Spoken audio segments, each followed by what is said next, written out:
Thought I'd make a quick video on this spider injection ordeal because I've been fighting this for a little while now, and I wanted to share what I learned.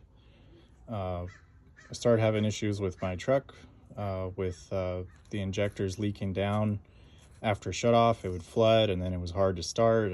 If you hold the accelerator to the floor, that cuts fuel to the injectors. I could get it to start, but it was running real rough. And after some research, I learned that the O-rings that GM used basically degrade over time unless you're using a certain type of fuel or additive. And the two paths are to replace everything with AC Delco and cross your fingers, or to go to a multi-port upgrade.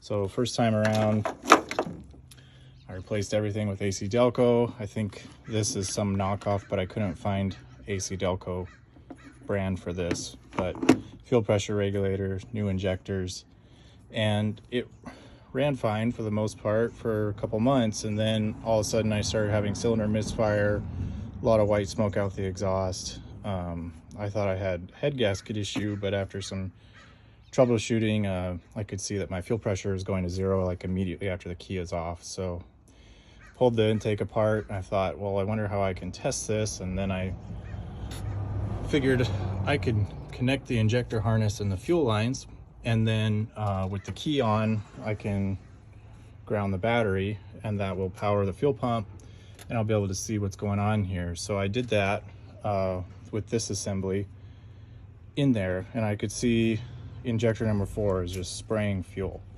After pulling this apart, it looks like there's some sort of epoxy coating on the top of these injectors, and cylinder 4, the injector that I had for number 4 anyway, looks like maybe something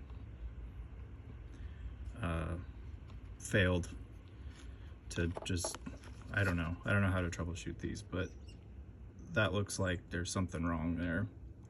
And I actually had fuel up in here, which is not cool, because you've got power up here. If there's ever a spark, that's not going to be good. So I couldn't get AC Delco injector sourced locally, and at this point I don't really trust these. I don't want to have to pull this apart again. So I'm rolling the dice with the standard ignition O'Reilly multi-port upgrade, and I just got that in, and I checked for fuel pressure, but I'll show you what I'm talking about here. So keys on, and I just grounded the battery, and I can see that fuel pressure is holding. I don't have any leaks, and at least for right now, I'm pretty confident that I can reassemble this intake and go for a drive without any issues. But hopefully that helps you guys. I know I read a lot of things online about people having to pull this all apart again, and I'm one of them.